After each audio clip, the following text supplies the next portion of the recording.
নমস্কার, কেমন আছেন সবাই? আপনাদের সকলকে স্বাগত জানাই চ্যানেল রূপা মুখার্জিতে। কৃষ্ণকালী মায়ের মন্দিরে নানা রকম পরিবর্তন হচ্ছে, আমরা সকলেই জানি। তার সাথে পরিবর্তন হয়েছে মঙ্গলা দেবীর ভক্ত দেখার নিয়মেও। শারীরিক অসুস্থতার কারণে মঙ্গলা দেবী ঘোষণা করেছেন যে তিনি আর ত্রিশূল ছোঁয়াবেন না এবং ভক্ত দেখবেন না, কিন্তু তাতেও ভক্তরা ক্ষান্ত হননি। আর এ বিষয়ে মঙ্গলা দেবী কী বলেছেন সেই তথ্যই আপনাদের সামনে আজকে হাজির করছি। মঙ্গলা দেবীর অডিওটি শুনবেন, তাহলেই বুঝতে পারবেন মঙ্গলা দেবীর প্রকৃত বক্তব্য কী। তবে তার আগে একটি অনুরোধ করব, ভিডিও ভালো লাগলে লাইক, শেয়ার, কমেন্টস করবেন, চ্যানেল সাবস্ক্রাইব করে একটু পাশে থাকবেন। মঙ্গলা দেবী একজন মানুষ, তার বডিগার্ড এবং যে পুলিশ মার সঙ্গে থাকেন তারা সাধারণত মঙ্গলা দেবীকে নমস্কার করার পারমিশন দিচ্ছেন না। তা সত্ত্বেও ভক্তরা লাফিয়ে ডিঙিয়ে দৌড়ে এসে মঙ্গলা দেবীকে প্রণাম করছেন। এবার যে কোনো কারণেই হোক, তিনি সুরক্ষার খাতিরেও হতে পারে, আবার মায়ের সামনে মানুষের প্রণাম নেবেন না বলে হোক, তিনি প্রণাম নিতে চান না, কিন্তু আগত ভক্তরা সেটা শোনেন না। উনি ত্রিশূল ঠেকাবেন না জেনেও কাতারে কাতারে ভক্ত আসছেন এবং লাইনে দাঁড়াচ্ছেন, এবং সেই লাইনের কোথায় শুরু কোথায় শেষ দেখতে পাওয়া যাচ্ছে না।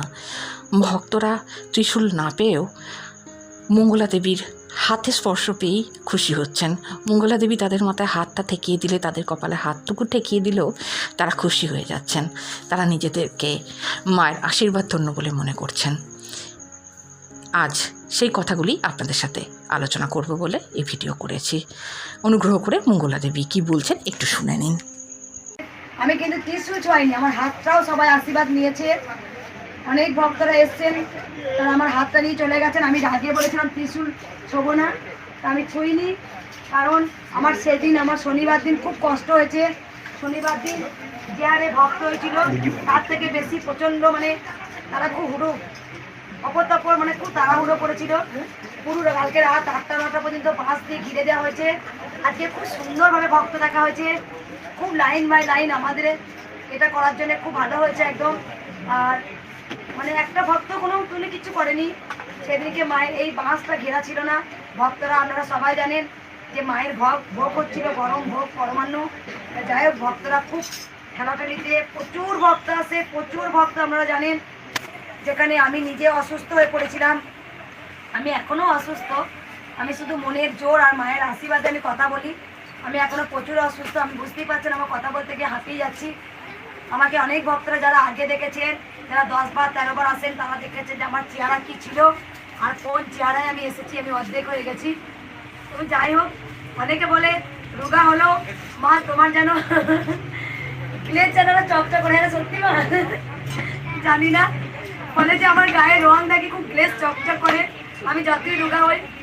যাই হোক, মায়ের আশীর্বাদ, যারা মাকে পুজো করে, মায়ের সাধনা করে, তারা চকচকে থাকে, জানেন সবাই।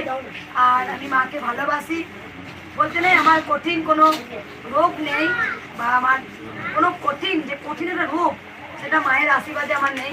তবে শরীর থাকলেই রোগ হবে। আমার ঠান্ডাটা খুব বেশি, ঠান্ডা একটু অফ করে দাও, আমার ঠান্ডাটা খুব বেশি লাগে।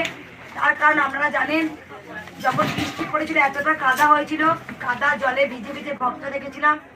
তারপর আমি খুব পরিষ্কার পরিচ্ছন্ন থাকতে ভালোবাসি নিজেকে। আমাকে খুব আমার বাড়ির ফ্যামিলিও জানে, আমি একবার ছাড়া দুবার ব্রাশ করা, যত রাতি হোক ব্রাশ করব, নিজে মুখ টুক ধোবো, স্নান করব, আবার সোনা মায়ের কাছে বসি। আমি সবসময় নিজেকে টিপটপ, আমি বলো সাজুনি মা, আমি ভীষণ নিজেকে পরিপাটি করে রাখতে ভালোবাসি। আগে আমি ঘর পর খুব সুন্দর করে গুছাতাম, এখন সময় হয় না, দেখেন।